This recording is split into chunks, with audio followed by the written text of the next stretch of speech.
Salinas Valley State Prison, located in Soledad, California, would first open its doors in 1996 and today houses more than 2,500 minimum, medium, maximum, and high security custody inmates. Back on September 30th, 2024, at around 10:45 a.m., officers were conducting routine security rounds as they approached a cell occupied by inmates Colin Hebert and Jessie Hernandez. As officers approached the cell, they immediately noticed that inmate Hebert was unresponsive and would call for medical assistance. And although life-saving measures were initiated, Colin Hebert was pronounced deceased at 10:58 a.m. Of recent violence in state prisons is bringing new rules to inmates at Salinas Valley State Prison. The Salinas prison is one of 11 affected by the changes. Now, prisoners in high security areas will have less freedom and will be more closely monitored. The California Department of Corrections did not elaborate more on the violence, but they did report 3 homicides in 3 different prisons on Friday. Welcome inside the California Institute for Men at Chino. This is home to convicted felons, many of whom hail from Orange County. It's an impersonal place, even threatening to the uninitiated, and gang activity is alive, even in this strictly disciplined environment. Normal routine at Chino allows prisoners only 10 hours of outside activity each week. That means working out, baseball, and hours of circling the compound under the watchful eyes of the armed guard in the tower. Indoors, inmates are restricted to cell blocks where 2 men may live in a room the size of a small bathroom.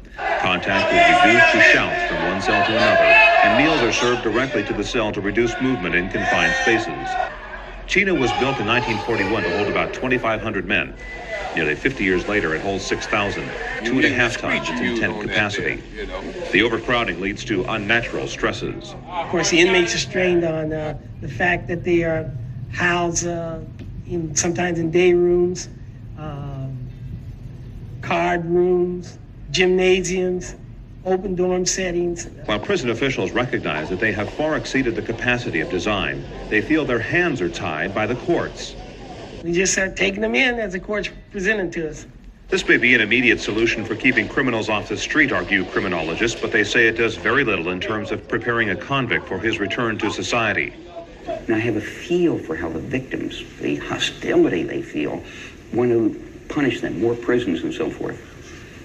Not doing very much. I feel that hostility too. I'd like to do something to them, but in terms of what it accomplished for society, is not very much. Instead, supporters of this philosophy argue that prisons exist strictly for punishment and say that doesn't protect society. No matter what you do, it's not enough because we want to punish them, so more prisons and so forth. So that's another thing you have to handle in society. What are productive ways to go rather than more and more prisons? We need it for vindictiveness, but in terms of reality, it is not producing the effects we want. And the Santa Ana police chief agrees that prisons don't work. It's really a failure, I think. When that's the only recourse you have, then you've failed as a society. In fact, Paul Walters is willing to send adults to jail, but he says he and his department are now committing much of their combined resource towards keeping people out of the system, beginning when they're teenagers. What we do is when the first time they get involved is we really support a diversion program. First-time offenders, it's done in Spanish and English. It's called a Short Stop program, and that whole thing is to make them realize what their life's going to be like if they continue. Short Stop is one of 2 alternative programs that we'll take a look at in our next report about crime and punishment in Orange County. Peter Murphy. A 19-year-old youth was killed and another man was seriously hurt in a gang fight over the weekend in East Los Angeles. Gang warfare is getting more serious and more violent. Geraldo Rivera reports.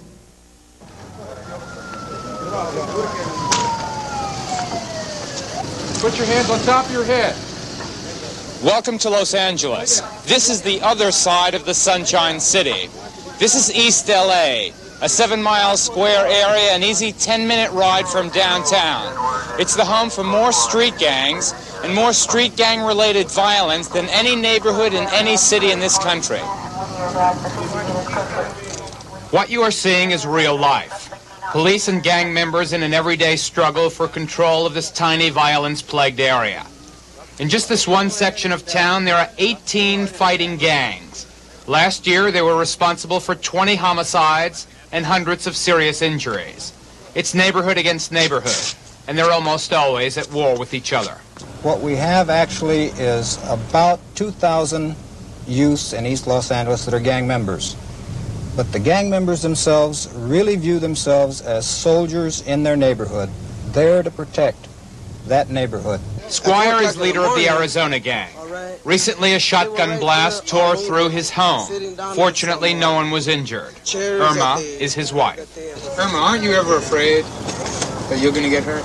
Or the kids will get hurt? I'm used to it.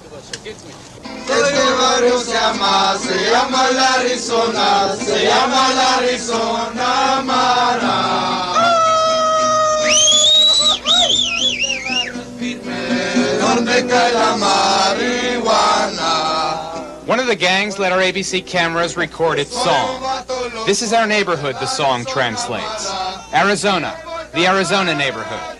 Let the marijuana loose with the neighborhood boys, the crazy men of Arizona. Named after a street in the area, this gang, like many others in East LA, has been in existence for 4 generations. Long enough for gang violence to become almost a ritual, a way of life. When they get together in the late afternoon, they post sentries on the high ground across the street, watchmen to guard against deadly raids from rival gangs.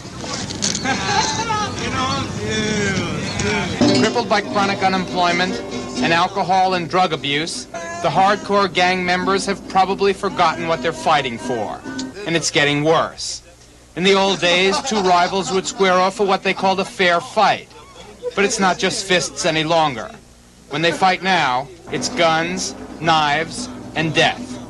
This member of another gang spent 5 years in prison. I got busted for attempted murder, stabbed the guy 28 times. I got shot 3 times.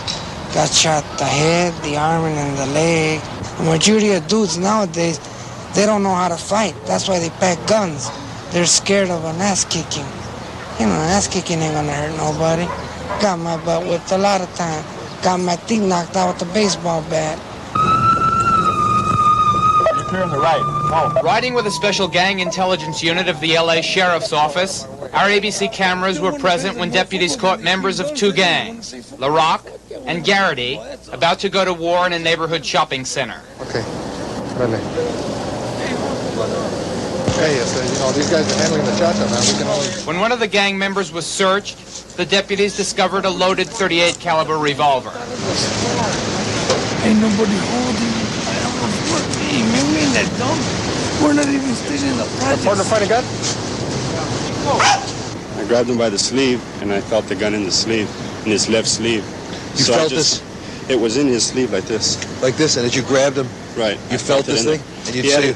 He had it in his army jacket, so I just grabbed it like that, and I told him, don't move. As you can see, there's nothing at all romantic about this East Side story. But despite the history of violence, attempts are being made to solve the gang problem. I'll have more on that tomorrow. I'm Geraldo Rivera, ABC News, Los Angeles. What's going on, you guys? Welcome back. Another episode of Green Lit Gang TV. Much love, much appreciation. Thank you guys so much for checking out the channel today. Really quick, if you're new to the channel, welcome. Thank you for taking the time to watch my video. I really hope you enjoy it. If you do, go back, check out some of my other videos, check out some of my other content, and let me know what you think. And if you are a returning individual, returning member, returning viewer, then you already know how much you mean to me. I am nothing without you guys. We are on our way to 19,000, which means we are getting closer to our yearly goal for 2025, which was 20K. Looks like we're going to be hitting that in June. And that is all because of you guys. So thank you so, so much. I'm humbled by you guys. The support is wild. We're going to be sticking with the same theme that we've been following so far in 2025. We're going to be covering a case within the CDCR out of Salinas Valley State Prison that happened back on September 30th, 2024. Okay, so let's jump right into it here. This is an article from the CDCR, California Department of Corrections and Rehabilitation, on October 1st, 2024, a day after the alleged attack on Colin Hebert. California Department of Corrections and Rehabilitation officials are investigating the September 30th, 2024 death of an incarcerated person at Salinas Valley State Prison as a homicide. At 10:45 a.m., officers were conducting security rounds and approached a cell occupied by Colin Hebert and Jessie Hernandez. The officer observed Hebert unresponsive in his cell and immediately called for medical assistance. Life-saving measures were initiated, and he was pronounced deceased at 10:58 a.m. by an institution doctor. Hernandez has been placed in restricted housing pending an investigation by SVSP Investigative Services Unit and the Monterey County District Attorney's Office. Officers recovered one inmate manufactured weapon at the scene. The Office of the Inspector General was notified, and the Monterey County Coroner will determine Hebert's official cause of death. Hebert, 36, was most recently received from Riverside County on June 11, 2013, to serve life without the possibility of parole for attempted first-degree murder with an enhancement for intentional discharge of a firearm causing great bodily injury or death, an assault with a firearm with enhancements inflicting great bodily injury, and use of a firearm. While incarcerated, he also received an 8-year sentence from Lassen County on June 28, 2018 for assault with a deadly weapon as a second striker, also an in-prison offense. Now, our alleged attacker, Jessie Hernandez, 38 years old, was received from Los Angeles County on July 22, 2004 to serve life with the possibility of parole for second-degree murder with an enhancement for use of a firearm and attempted second-degree murder with an enhancement for use of a firearm. While incarcerated, he received a 12-year sentence from Monterey County on April 12, 2023 for assault by a prisoner with a deadly weapon or instrument as a second strike and in-prison offense. Man, those enhancements were thick in that reading there. We've always talked about enhancements on this channel, and that is how you literally bury yourself within the corrections system. Okay, I'm going to be honest with you guys. A little bit shorter video today. I got some decent information on our victim in this case, Colin Hebert. Him and Hernandez were both Surenos from California. Colin Hebert, he is from Perris, California, which is located within the Inland Empire in Southern California.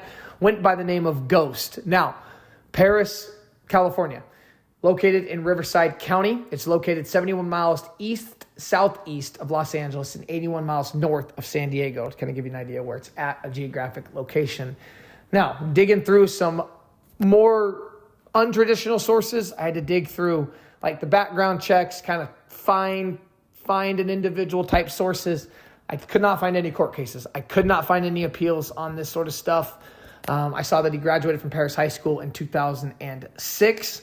And then I watched some other content on these two, and I came across a comment that's about 3 paragraphs long on Colin Hebert, and somebody that obviously loved and cared about him. And I think this kind of gives an insight of the kind of person he was, whether obviously he was flawed, obviously he did things that were not right. But this was not the only comment that I came across that was defending Colin Hebert. There were multiples, and I'll just leave it at that. We're going to read from this comment that was posted about a year ago, 6 months ago, give or take. Well, if you're going to tell a story, you should tell it right. Colin Hebert did have the possibility of parole. This is one of those cases that was so egregious, outside the law, and illegal. Colin was charged with false crimes because, and sorry about this, some of the spelling in this was a little rough, because he would not admit to something he didn't do or incriminate himself or his rights were violated. All throughout the sentencing and during the arrest, Colin was a go-happy person. This is honestly just one run-on sentence, so bear with me. He would have took his shirt off his back for anybody. He had a daughter that he was ripped away from when she was little. He loved his daughter, and he never got to see her. They gave him 81 years to life to run consecutive with the possibility of parole. Colin wrote a book on Amazon for his daughter called The Silly Rabbit, Silly Habit. He got his GED while he was incarcerated, and he also did college courses. He's the most loyal person you'll ever know. He didn't even hold a grudge against the ones that did him wrong. He said he doesn't wish that on nobody. He was always positive, always making jokes. He loved to make people laugh. He was not a murderer. The system is crooked and messed up. Colin Hebert was like my son, and I don't appreciate the videos of the lies. Colin's in a better place because he didn't deserve to be in there, and he's not a murderer. After what you guys did to him, he forgave you. And at first, he didn't even know what you guys did to him until I explained to him. But he didn't hold any grudges. Always held on to hope that one day someone would get his case and see what happened. But that wasn't going to happen because the crooked judge unpunished his case out of sight, out of mind. R.I.P., my love. I'm sorry that all this happened because you were the last person to deserve any of this. But God took you to a place unlike here, away from those people going to hell. I love you, mijo. We all miss you, and I love you. That was somebody that obviously loved and cared about Colin Hebert, to say the least. And his life was taken September 30th, 2024. And no matter what you say, because I get the comments, and again, guys, I appreciate all the comments. I really, really do. I'm really unbiased. I feel like if you've watched enough of my content, you know I'm a pretty laid-back guy. I don't judge. I really don't have I don't go one way or the other. You guys know this. I'll give you my thoughts. I'll give you my opinions on certain things, but I really don't dive in on one side and stake a claim on one side. I really don't do that.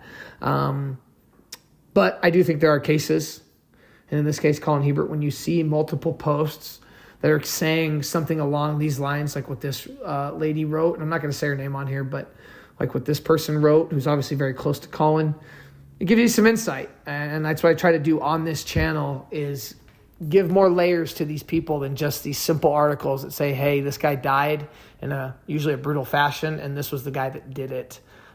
Just a gangbanger, right? Or just these people have lives. These people have backgrounds. These people have families. These people have mothers and fathers and brothers and sisters and aunts and uncles and nieces and nephews and grandparents and children of their own sometimes.